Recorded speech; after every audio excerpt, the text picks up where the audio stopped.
Hello and welcome to the Armchair Analysts podcast. This is episode 21. I'm your host, Johnny. With me always is... Ace. Ace of Base. My man, how are you? Good. Although my roommates went to take the pontoon boat out, so I'm a little jealous. It's beautiful out, but, things are good. Tears. How about you? Tears. Well, I feel like we need to integrate a little something new to the show. 21 episodes, it's time to change things up. Let's do a little historical facts for the people, huh? Okay, hit me with it. Depending on when you're listening to this might be more relevant than not, but June 19th is actually Juneteenth, which a lot of people not super familiar with, but apparently it's been put in all of our calendars. So whether you have Apple or Droid, check your calendar because now it's an official acknowledged holiday, and it commemorates the day in 1865 when the final slave was freed in Galveston, Texas. So, little random trivia for you. Mm-hmm. Take it or leave it. Revolutionary War. Oh, during not that so period. great times. Yeah. Rough times, but it's pretty topical now. We got monuments getting destroyed. We got people claiming, heritage and all that kind of stuff, but without positing our political opinion in there. I would like to mention, if you're not already, please feel free to follow us on Twitter at AA Podcast. Plenty of relevant info. Wow, relevant. Plenty of relevant info is tweeted out. Plus, we give you a little notification whenever one of our episodes goes live. So, also, if you're not already, please feel free, like, comment, subscribe, whatever you can do on any of the major platforms. We are available on everywhere you find your favorite podcasts, and also on YouTube. So, with that being said, we have a lot to cover. I think the biggest one, and probably the most depressing one, and I do want to give you commendation, give credit where credit is due. I'm pretty sure you called this. If we had a nice producer, he'd be able to pull up the soundbite from a few episodes ago. We were going through the sports and their generic, their terms of, returning to the game. And I think I asked him, like, out of all of the major American sports, which one do you think won't get their shit together to be able to get back on the field? And I'm very certain that you said Major League Baseball. And this week, we got some pretty bad news. The last MLB proposal to the Players Association was rejected. And even the commissioner, Rob Manfred, said he's not confident that there'll be baseball. So we are actually looking at a real possibility of an entire spring, summer, and fall with no baseball.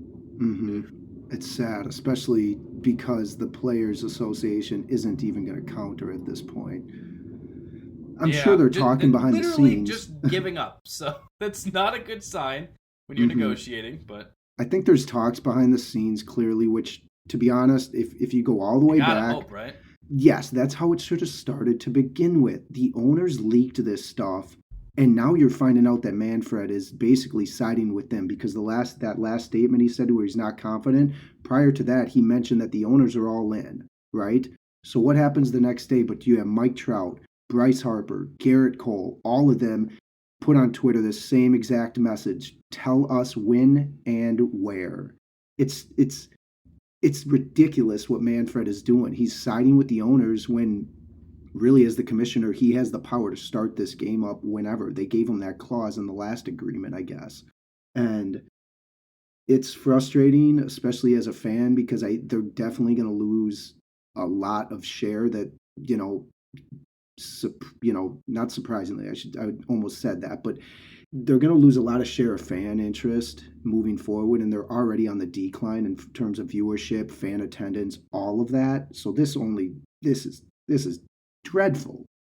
Yeah, and actually, I'm surprised that you came to the same conclusion because I don't remember, when this just all of a sudden popped in my mind. But it's like, you know what, this might be like one of the last nails in the coffin because it's been a long time where baseball and football have been kind of, going back and forth trying to vie for the most popular sport. And the gap's already become pretty big for football's favor, even though it's taken a lot of hits over the last few years. Kind of even the playing field for baseball. And I think this might be what really just kind of separates the two from here on out. And as unfortunate as to say, I mean, I played baseball like years and years before I even touched a football. Same. So it's you grow up with it, you watch it, you're surrounded by it, you love it. Well, and that's even And changing. Like kids growing up now, I think they want to play football, whether it's flag football at an sure. earlier age or whatever the case, Yeah, and Pop even Warner. basketball. Yeah, sure. Basketball's completely overtaken baseball for like fan engagement, especially for the younger demographic. Yeah, and I think it's just harder for people to, especially, and I'll lump myself in there too. The attention span to be able to cover a full length MLB season, like it's Yeah, from spring training to the final pitch in October in the World Series. It's a long season.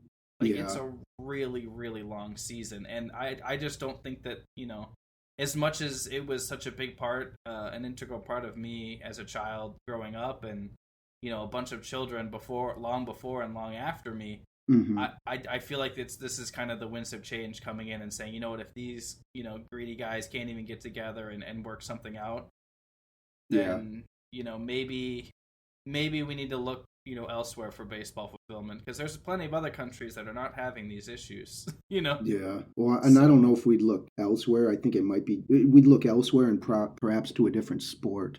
But I'm glad you brought up the fact that it's going to be a short and like ideally if you have like a smaller season where those games are a little more competitive and mean more, which rumor is that they're going to likely settle on 50 games because everything that's been discussed, the latest proposal by the owners was basically 70, I think it was 72 games, 72 or 74 games with 80% prorated salary contracts. And what that equals out to is more or less 50 games at 100% salary. So I think they're going to settle on like a 50 game season if they come to anything or like right around there, which I think would be fun. And believe me, the fans are going to tune into that knowing that every game is going to mean a lot more. But oh yeah, definitely.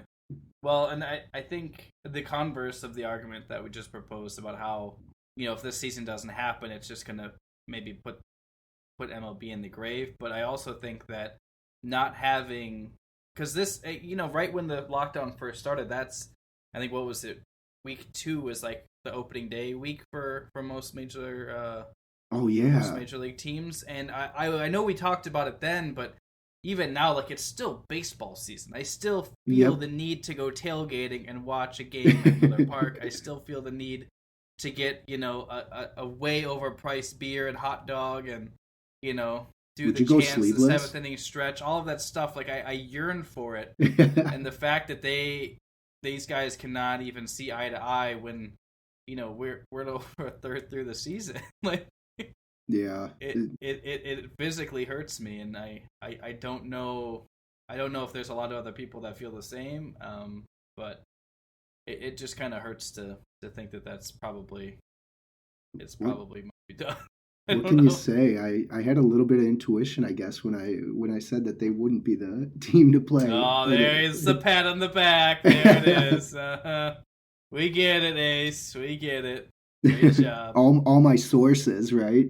Oh yeah, all your Vegas insiders. Well, along the lines of baseball, I know this past week, ESPN released a 30 for 30 Long Gone Summer documentary covering the home run summer of '98 for the home run race for the king between McGwire and Sosa. I personally have not watched it. It did make me nostalgic again for baseball, because Mhm. I was what, 9, 10 at that point, so like had been playing for 3, 4 years already, so I was really really into it. I had the baseball card collection, totally nerding out and Is sneaking there baseball games whenever I could to watch. is there one is there like one memory that stands out for you? I think uh, it would probably be when McGwire, he did. It's not when he like got his last home run. I think it's when he broke Hank Aaron's record, because that was like really emotional for him, I think. Oh, not Hank. You're talking not when he broke the single season record because he doesn't have more home runs than Hank Aaron, if that's what you're getting at. Oh no, yeah, yeah. Sorry, Roger Maris. Yes, the single. Yeah, Yeah, when he's yeah, rounding the base and yeah. he hits Mark Grace's or Mark Grace like gives him a handshake or whatever at first base. Like, it was hard to see emotion on him a lot, but, like, you could definitely feel it. Like, I still was a child, and I could see, like, wow, this dude really likes baseball. He loved it so much that he's willing to inject himself with, God knows what from God knows where. But that's another point with the documentary. A lot of people were criticizing it because they literally don't even touch on the fact that not only these numbers... That's a shame. They're...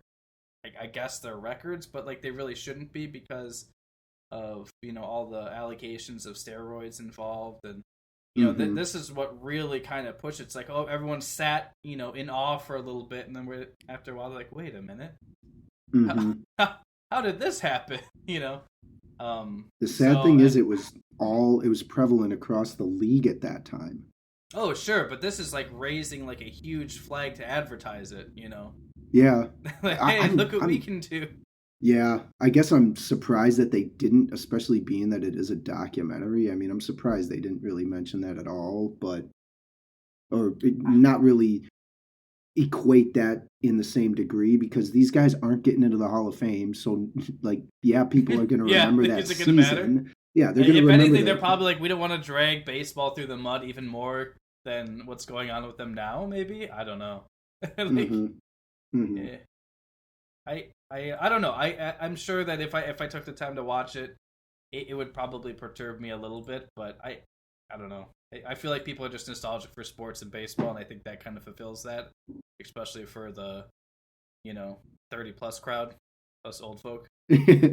Well, what I remember is my favorite player, Ken Griffey Jr., I think was second in home runs that year, leading up the All-Star break, and Sammy Sosa hit the most in history. He hit like 20 or 21 home runs in 1 month, which is still the record for a month. And obviously surpassed my favorite player, Ken Griffey Jr., but it made that whole race through the rest of the summer all more intriguing because now you had two guys going for it, regardless of, again, talk about steroids. Sosa really, outside of those years where he hit like 4 or 5 straight 60-plus home runs a season, 4 or 5 straight seasons, he didn't touch that. He didn't touch 20 the rest of his year, I don't think, or the rest of his career. Which I understand that players have, upswings and downswings, pun intended, but it doesn't get much more obvious than that. Like you have, a string of great years and all of a sudden, But I don't know. Personally, I'm okay with it. Like, if you're gonna dive into it, it needs to be like a full-on steroid documentary. If you're gonna go just in a specific part, like just the duel, I feel like it's, I don't know. I don't think it has a place in there unless if you're gonna do a steroid documentary, you're gonna do a steroid documentary. I feel like they're separate entities. But I'm waiting for my Ken Griffey Jr. documentary. That guy, they got to come out with one for him. I'm surprised that's not even. I mean, he still gets a lot of publicity in the media still, though. Like he's not only is he a fan favorite, but like he's like just like a good person that everyone likes to talk about. Yeah. Even though he doesn't do anything good or bad really, but like he'll just come up randomly. Mm-hmm. So it wouldn't surprise me. I mean, the guy played forever. Good dude. But we'll probably find him in an arrest record or something first, just because that's how the media likes to blow things up. And since we're on the praise train for Mr. Ace, I know that you were talking quite a bit about college athletes getting some recognition, getting something in compensation for their namesake. Florida governor actually this past week signed the NIL bill, which allows college athletes to be paid for their name, image, and likeness. So there you go, 2 for 2. Nice job. They're in another state. They're actually, I'm surprised. I don't know how they're able to do it this much quicker than California, but clearly they're following suit fast to be able to get these athletes paid, and hopefully under fair, legitimate reason too. I think that's the whole premise behind this, is that they get paid legitimately instead of behind or under the table, so to speak. Which will definitely lead into our next topic, but let's flesh this out a little bit more. So yeah, I think they are trying to get these laws and bills into place, just because they're not going to be enacted for this year. Obviously, there's no way they'd be able to get everything in place. So Um, Mm-hmm. the Florida bill won't go into effect until July 1st, 2021. So we can assume that most of the legislation passed in the same like it's going to be about the same timeline. I don't know necessarily. There's probably maybe a couple other states that are rushing to do this, but Florida was they want to keep their talent local. They don't want them running away to other schools. So Well, this will be a nice incentive to keep people in state for sure. you got to imagine, especially the hotbeds being football like Georgia, Alabama, Texas, Louisiana, all of those southern states, Clemson, sort of South Carolina, all of those states are probably vying to get. They're probably doing it as we speak. Honestly, It's such right a now, big deal because it's such a different culture. Like I yeah. have lived in the Midwest for most of my life, but most of my family either lives down south or out east, and it's just a different breed of football. Like when we went to a Clemson Florida State game going to, and I wanted to go to Florida State actually. I applied to several Florida schools, but just it's a culture there. Like it's just totally different. Like don't get me wrong, people in the Midwest they love football. They really do. The fans are Hmm. crazy. The players are intense, but as far as homegrown talent, like from high school up, it's just not the same. Like they're cultivating these kids from middle school, Hmm. and bringing it. Texas is another big one too. Yeah. It's just different, and then for them to have, all this homegrown talent just go out to other schools, in different conferences outside of their home state. I can see the sense of urgency, and I agree with you. I bet you those at least two or three of those states that we just mentioned, they're definitely doing something along these lines, but it just hasn't been talked about yet. Yeah, and the good news is you're not really hearing some of those smaller, the smaller revenue generating programs at the university speaking out against it, meaning that they're because when you think about it, they're all going to benefit. Nothing's if you're on a smaller program, you're not really, yeah, the best player might be getting paid under the table or maybe receiving some benefits, but it's only going to enhance how much you make. You're not, you know what I'm saying? Like it's not going to hurt them to have this in place because clearly everyone knows that more higher recruited athletes, especially in football and basketball, really are going to profit the most, but it is going to help the university. It's going to help everyone Mm. in the respective sports. Yeah, and you got to remember that the program is going to get some kickback too. I'm sure it's not like the Oh player yeah, only. Like they're still going to get a cut. I'm sure. There's no way these deals are going to be made without someone else sinking their teeth to the poor kid. But that's a good um, point I didn't think of. I mean, there's got to be some juice in the action. Why else would everyone be talking about this and this actually become a real possibility?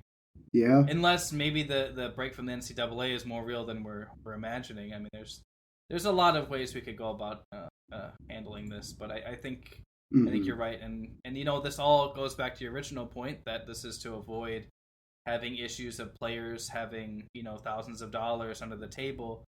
And actually, isn't there a player that maybe might be getting in trouble for this, Ace? Yeah, and it might be the university, Duke University, if Zion Williamson is forced to or legally has to testify that his family received improper benefits, mainly his mom and stepdad, I think it is. That's a crazy story though, but apparently that he signed with an agent, a marketing agent, uh, and then I think this was even while he was in school, or it was either right around the time he left, or no, it was basically right after he mentioned he was going pro. I think because I don't think you can sign with anyone in school, but the issue is that he left them within a month, basically saying that the contract was illegal based off some North Carolina laws, and his agent is suing him and hoping that he forces or she forces him to testify against, basically stating that his family received improper benefits. And I mean, the parents clearly received improper benefits. And so the point in question is whether or not he's going to have to testify, and whether or not, which means if he does, that means the agent's claim of suing him is going to be true, that he did receive or his family received improper benefits, and it's just a mess. One of the more high profile basketball athletes. Did you see the value of the house that they moved from to the North Carolina home that they moved into? Oh yeah, I'm looking at that. Yeah, yep. It's insane. 8 times value, 9 times. Oh my lord! Yep. So it's clear as day. 5 times rent. Yeah, I mean, the only thing I've gotten salary increases and bonuses, but damn. Yeah, and if you recall, I mean, he only played 1 year at Duke, but that 1 year from probably the second or third week in of college basketball starting, the dude was on ESPN almost more than LeBron was. Like, it was insane. Every time he played any school of significance, they had some sort of promo clip running. I can't even imagine how much money was thrown his way, but they received luxury vehicles on top of that. That's gonna be messy no matter how it pans out, because someone's getting in trouble, pretty much. Well, I want to correct something. This was actually before he enrolled, or like right upon the time he signed with Duke. So I think this was before he even started. She wasn't as representing him as a sports agent. It was more for marketing, promote, like all that stuff, branding, basically. This is tricky. She's got apparently information from Kansas's coaches, and obviously the housing situation is enough to make you question, but it's not a good look. It definitely raises some eyebrows and a few questions to boot. Mm-hmm. I don't think he will. I honestly, something's going to happen where I don't think he'll, because you've never heard players testify before, at least not that I can remember. So, well, that's typically because there's money exchanged behind the scenes and they don't actually make it to court. But I don't know. I think that if this is anything at all, it's going to be a testament to how we need to get these, fair play acts in for the kids, because. Mm-hmm. They're like you said, they're gonna get money, they're gonna get benefits, they're gonna get preferential treatment somehow. At least have it on paper and above board, so we don't have to waste time with all these allegations, lawsuits, and all that kind of crap that not only distracts from the sport itself, but it distracts the players, it distracts the kids. Yep. They got enough stuff going on. I mean, I remember you when you were 19, and you didn't exactly have all your life together, so. Heck no. And this has been going also on for same decades. by the way. But giving them agents is probably the best and worst thing that can happen, because it's going to make their focus solely on the sport, but hopefully they'll be able to take some of the burden off of them, once they are able to make big money. Hopefully they'll be able to manage a little bit better, and you won't hear about a lot of the, bankrupt ex-players and, those kind of situations. But mm-hmm. Yeah, it's a big deal, but I mean, this is one person who got caught out of how many, so I think it's just a drop in the bucket. But yeah, agreed. Well, you're a Duke fan too, so it's a little different. Not a huge note here, but there was a couple articles released about the XFL and the post-mortem status, now that it's been debunked again. But I don't know. I never hid the fact that I was a big fan of the XFL, not only because it gave you a little kind of, I don't know, like a little palate cleanser after the Super Bowl, kind of cleaning you out, getting you ready for the offseason and the draft and all that kind of stuff, but it also gave a few new looks at some rules that the NFL could possibly look into. It was just different, and I liked the energy that the players brought, and I really liked how it gave players that maybe didn't have such a great time or maybe got injured or what have you in the NFL, give them another shot. Yep. And, we got a couple players that were signed out of it. I mean, if this season had actually finished and COVID never happened, who knows? But, there was some really interesting stuff in that article. Won't tweet that out just so you guys can look a little further, but we're going to try to keep this on track here. And I was talking with Ace earlier today before we recorded, and once we get closer to football, just one episode, I want to have the whole time dedicated just Packers and Vikings. Anything goes, no holds barred, like nothing, just whatever you want to talk about. If there's something that pisses you off, if there's something you're confused about, if there is something that you are so excited about for this season, I want to hear it, and I want to crush your spirit. Cousins for MVP. I want to know. I might place a wager on Cousins for MVP this year. Oh my! You can put 25 cents, and I'm sure you'd still make out like a bandit if it actually happened. I doubt the odds are very great in his favor, but yeah. No, that's just because, you know what? If they're gonna take my ability to go to games, I'm gonna talk about it more. I'm going to, ingest more football media. I'm gonna do whatever I can to try to stay connected, because it's that's one of my little treats. I don't spend a lot of money frivolously. I don't go on a ton of vacations, but I am gonna go to Packer, Bucks, and Brewer games, and I might be able to go to one of those. So. When is training camp? Is that hasn't been? They haven't voiced when it's. No, I think it begins. I don't know, because they postponed all the schedules, so I'm not really sure. Typically, it would be coming up, so I doubt they're gonna open it up. But yeah, normally I typically try to go up at least for. Well, mostly because they keep improving Lambeau. Like, they redid the Hall of Fame, they redid the Pro Shop, all this kind of stuff. So each year I'd go up and like, oh, we can check this out now. So we make like a day of it. Like, we'll go up, we'll watch them for, I don't know, I think it's like 8 or 9 until like 1, and then after that we'll just like walk around Green Bay and check out Lambeau and that kind of stuff. But yeah, and then obviously if we were going to do a full Packers and Vikings podcast, I would like to heavily feature the return of live sports and sports betting. Maybe have a large segment on that with a few people interviewed and talk about that. Get us in the mood.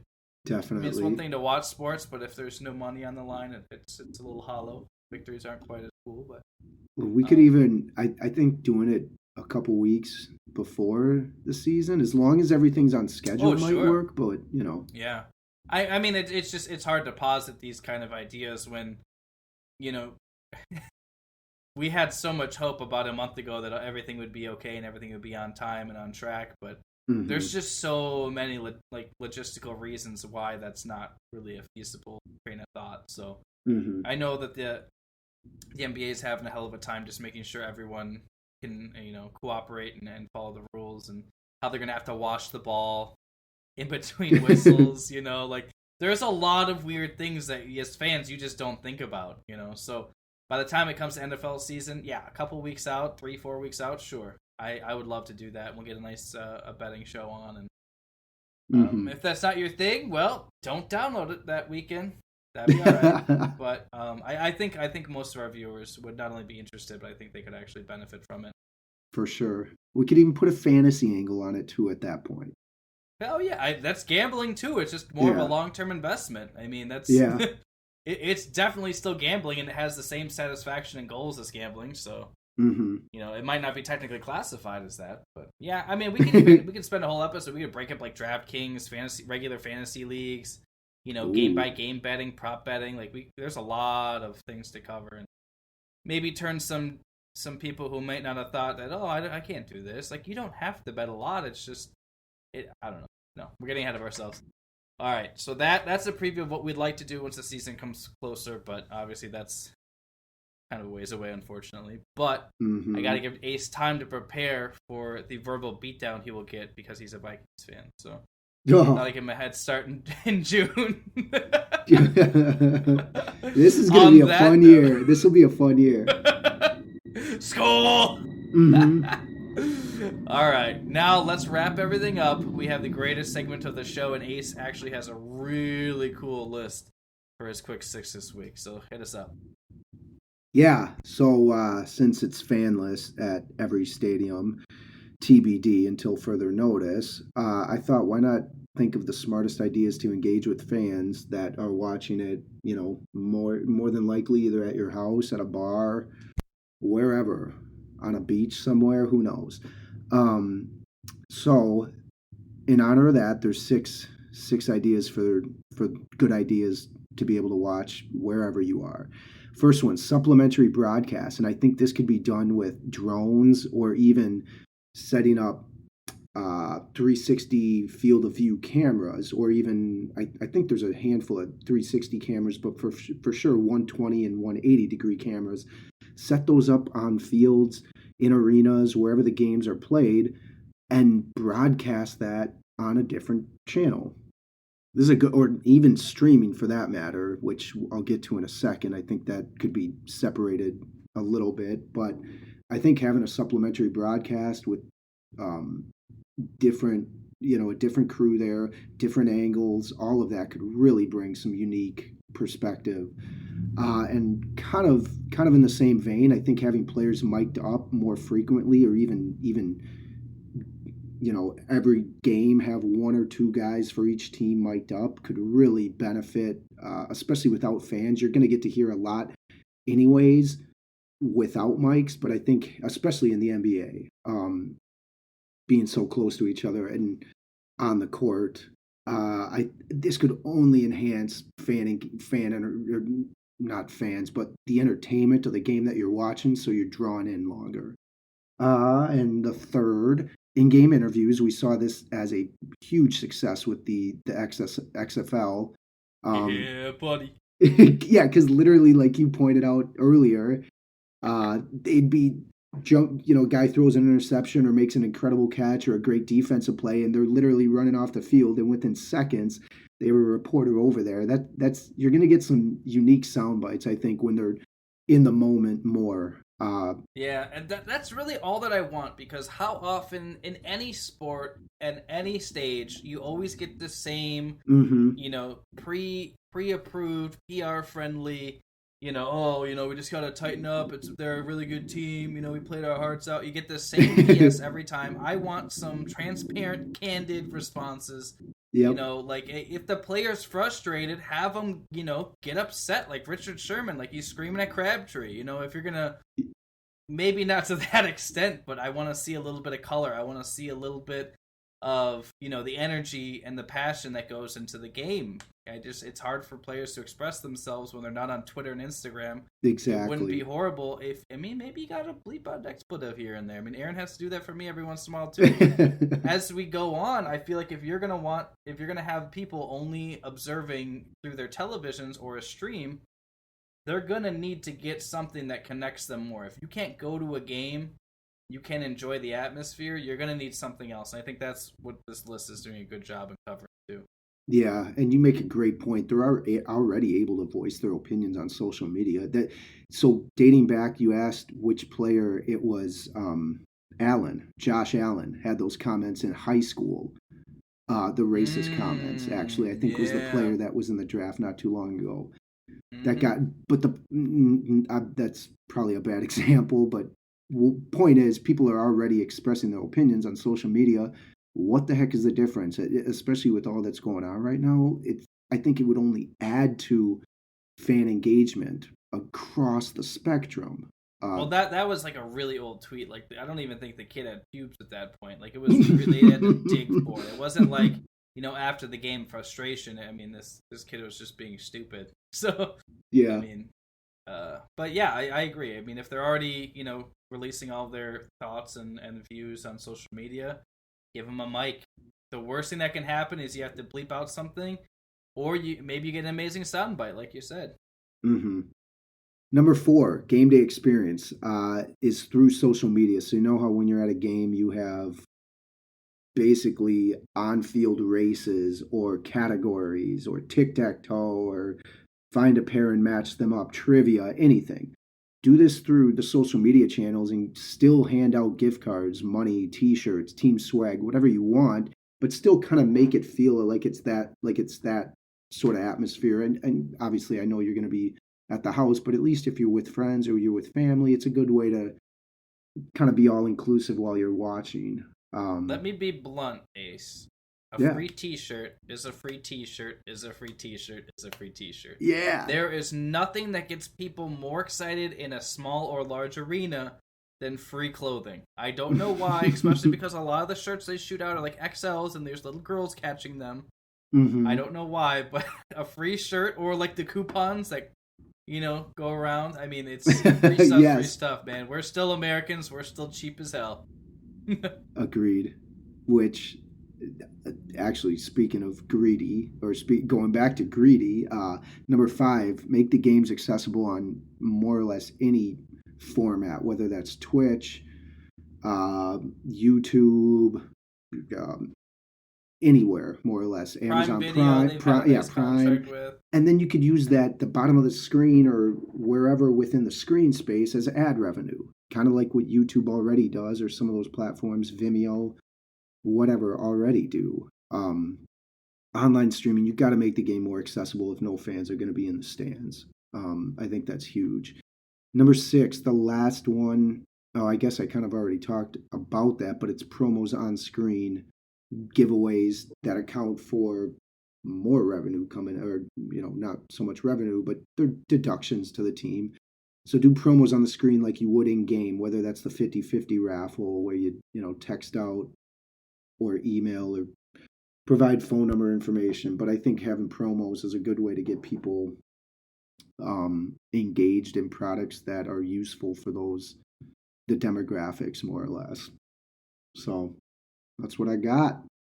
That's a pretty good list, and since you're already playing Nostradamus here and predicting the future, I would say keep these on file, because once it comes time to that, they have to do something, because the standard broadcast is not gonna appease the general fan, and I already hate who I have to listen to most evenings for the late night primetime broadcast. So if they give me a supplemental package where I can listen to literally nothing but the field sound, I'm going to take that all the time. And, so not that that'll happen, not that that'll be readily accessible, but I digress. Anyways, thank you all for listening. Oh. I was going to say, even just having VR headset while you're watching the game, either, behind literally a camera right behind the umpire, so you can see that pitch come in as almost in like you're on the field, would be sweet. Okay. Well, for those of us who can't afford a $500 VR set, I'm hoping that they will add some additional content to make the game a little more appetizing. Anyway, thank you guys for watching. That's our show. Episode 21 is a wrap. Once again, if you're not already following us on Twitter, I would greatly appreciate it. I'm pretty sure Ace would too. He likes to show his mom all of our accomplishments. So give us a follow at AA Podcasts if you haven't already. And then anywhere you find your favorite podcasts, Apple, Spotify, Google Podcasts, iHeartRadio, you name it, we're on it. Please feel free to like, subscribe, comment, rate, share with your friends. That's even better. And we're also on YouTube too. So if that tickles your fancy, feel free to catch us there. Either way, we're done. I'm Johnny. That's Ace. And we are out.